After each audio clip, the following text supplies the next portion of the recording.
باتیں ہیں یہ. جو شریعت کا پاسدار ہو, شریعت کی کوئی چیز جب وہ خود کہہ رہا ہے کہ یہ اللہ کا حکم ہے, ادا کرنا ہے.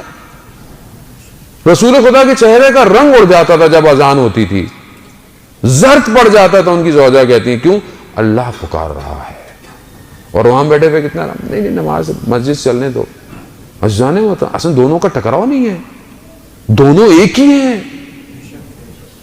خوب نماز جب اپنے ٹائم پر کی جائے تو حسین ابن علی کی وجہ سے ادا ہو رہی ہے, اور اگر عزاداری کی جائے تو گویا آپ دوسرے ٹائموں پر نماز کو بچانے کا کام کر رہے ہیں. کمپیر کس چیز کو کر رہے ہیں آپ؟ یہ دشمن ہے, آپ کو بزی رکھنا چاہتا ہے.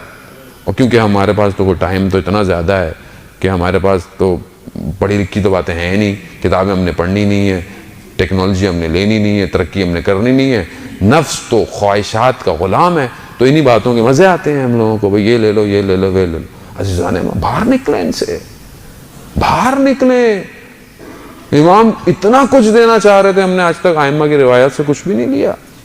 یہ صحیفہ سجادیہ کے بعد امام کی ایک اور کتاب ہے رسالہ حقوق, یعنی ہر چیز کے حقوق بیان کیے ہیں امام نے. کھولیں اس کو. یہ جو اتنے آج معاشرے کے اندر فساد ہو رہے ہیں, میاں بیوی کے اختلافات ہو رہے ہیں, بچے کو باپ کا, استاد کا حق کیا ہے, ہمسائے کا حق کیا ہے, میرے انڈر میں جو کام کر رہا ہے اس کا حق کیا ہے, میں جس کے سپروائزر ہوں اس کا میرے پہ کیا حق ہے, یعنی سارے حقوق امام نے بیان کیے ہیں. ہم سے زحمت ہی نہیں ہوتی ہم کھول لیں اس کو. یہ اختلاف سارے ختم ہو جائیں گے آپ کے. کتنا آج معاشرے کے اندر یہ سب سے بڑا ایشو ہوا ہوا ہے, سوشل ایشو, کہ جو فیملی پرابلمز, بریک اپس, یہ سب کیوں ہیں؟ کیونکہ ہم دین کو لے ہی نہیں رہے. ہم دین کو تو ڈراموں سے لے رہے ہیں سارا. تو ڈراموں میں یہی ہوتا ہے, وہ ساس کبھی بہو بن جاتی ہے, وہ کبھی اس کو ڈائیورٹ, کبھی اس کو دے دیتے ہیں, وہ اس کو دے دیتے ہیں. ہمارا سسٹم ویسے ہی چل رہا ہے عزیزان محترم. جب آپ اصلی دروازہ بند کریں گے دین کا تو یہی کھلیں گے پھر آپ کے گھروں کے اندر. برباد ہو رہی ہے نسل عزیزان محترم. میں اگر آج بول رہا ہوں کہ میرے گھر میں آگ نہیں لگی ہوئی تو خوش نہ ہوں. اطراف میں آگ لگی ہوئی ہے, کل یہ آگ میرے گھر میں بھی آئے گی, تو میں کچھ کروں, روکوں اس کو. جب تک تعلیمات اسلامی گھر پہ حاکم نہیں ہوں گی یہی مشکلات ہوں گی. بیٹی کو جب آپ گھر سے رخصت کریں تو بیٹی کو یہ کہہ کے رخصت کریں کہ بیٹا اب واپس جنازہ آئے گا, تو وہ ہمیشہ ہر حال میں اپنے گھر میں سیکریفائس کرے گی, اپنے گھر کو آگے لے کے چلے گی. لیکن اگر آپ آج صبح شام صبح اچھا یہ کر دیا, اچھا وہ کر دیا, اچھا انہوں نے یہاں نہیں لے کے گئے, اچھا انہوں نے ایسے کپڑے بنا کے دیے, بس وہ دوسرے دن اپنے گھر آ جاتی ہے. کیونکہ آج کل تو کال, ٹیلی فون, موبائل سستا اتنا ہے کہ انسان تو چیپ ہے آج کل. تو آپ کر لیں. ریسرچ یہی کہتی ہے کہ خواتین دن میں 5000 جملے بولتی ہیں. اس کو بولنا ہے, چاہے کچھ بھی کر لیں. آپ گھر سے نکلیں گے اس کے فون شروع ہو جائیں گے. جب آپ واپس آئیں گے تو بھی وہ 2-3 ہزار ہی بول چکی ہوگی, پھر بھی 2000 باقی ہیں. مرد 2-2.5 ہزار جملے بولتا ہے. وہ اب جب وہ گھر آئے تو وہ بولتا ہے یہ ہوا, کہتا ہے اچھا.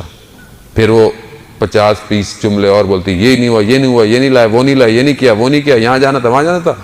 یہ بیچارہ کہتا ہے ابھی تو میں تھکا ہوا آیا ہوں, تھوڑی دیر تو صبر کر لیں. پھر وہ شروع ہو جاتی ہے. عزیزان محترم, وہ نیچرل ہے, اس کو کرنا ہے, بٹ اس کو تربیت کرے. کس سے بات کرنی. آج کتنے لوگ ہمیں کہتے ہیں آقا مسائل ہے زندگی میں, وائف کے ساتھ مسائل ہیں, اس کے ساتھ سمجھ نہیں رہی ہیں, گھر والوں کی زیادہ سنتی ہیں, اس کی سنتی ہیں. گھر والے دیکھیں, گھر والے بعض محبتیں نقصان دہ ہوتی ہیں. بعض ماؤں کی محبتیں گھروں کو برباد کرتی ہیں. یہ سمجھنے کی کوشش کریں عزیزان محترم. یہ سوشل ایشو ہے, یہ نیچرل ریئلٹی ہے. یہی گھر بنائیں ہم لوگ. اور اگر آپ سے بھی کوئی کبھی مشورہ کرے, کبھی بھی کسی کے گھر کو توڑنے کا مشورہ مت دے. کہیں نہ کہیں شخص کی بھی غلطی ہے عزیزان محترم. جب آپ سے ایک فرد مینج نہیں ہو رہا آج, کل آپ امام زمانہ کی حکومت میں دنیا مینج کریں گے. ایک شخص آپ سے مینج نہیں ہو رہا, آپ ایک بیہیویئر کو نہیں کہیں ڈسٹنگ کر پاتے کہ اس کی ضرورت کیا ہے, اس کی مشکل کیا ہے؟ یہ ہم سے حل نہیں ہو رہا آج. بچوں نے ادھم مچایا ہوا ہے، یہ کر رہے ہیں، وہ کر رہے ہیں. بچے ہیں وہ، میٹرک پاس تھوڑی ہیں کوئی. وہ آپ کو تو اکثر لوگوں کو سرکس کا جانور چاہیے. وہ شیر بھی جو ہے وہ کود رہا ہے، اب اس کی تھوڑی اوقات ہے کہ وہ رنگ میں سے کودے. شیر ہے وہ. نہیں، بچے بھی ایسے ہونے چاہیے، نہ ہلیں نہ جھولیں. بچے ان کے اندر انرجی نہیں ہوگی. اکثر لوگ مسجد میں ڈانٹتے ہیں، نہیں ڈانٹنا چاہیے بچوں کو. بچے ہیں، ان کو کھیلنے دیں، کودنے دیں. شکر کریں آ رہے ہیں. یہاں روکیں گے، کل یہ کہیں اور بیٹھے ہوئے ہوں گے پارٹی منانے کے لیے. آنے دیں ان کو. یہ کس کا بچہ آ گیا، اکثر بزرگ، یہ کس کا بچہ ہے، یہ کیا کر رہا ہے، کیوں کر رہا ہے. وہ بیچارہ اتنا شرمندہ ہوتا ہے، وہ کہتا ہے میں بھی نہیں جاؤں گا اگلے سال پروگرام میں. نہیں کریں ایسا. صدر اسلام میں بچہ ایک خاتون اپنے ساتھ لے کر آئی، چھوٹا سا بچہ تھا. نماز ہو رہی ہے مسجد نبوی میں، سورج کی روشنی ہلکے ہلکے، نماز کی کچھ رکعتوں کے بعد ماں نے بچہ لٹایا ہوا تھا، چھوٹا سا بچہ. اس پر روشنی پڑی، بچے نے گریہ شروع کر دیا. رسول خدا نے نماز کی رکعتیں کم کر دی. اب کس نے یار، اب یہ بچے کو مسئلہ ہوگا گھر کے اندر. عزیزان محترم، ابھی ہمارے دوست کر رہے ہیں یار یہ رسول خدا نے کیا کیا، یہ دو کیوں کر دی. رسول شریعت لے کر آئے تھے، یہ تم لے کر آئے ہو. ہم تو اتنے مقدس ہو گئے ہیں کہ رسول کو بھی دین سکھانے کے چکر میں لگے ہوئے ہیں.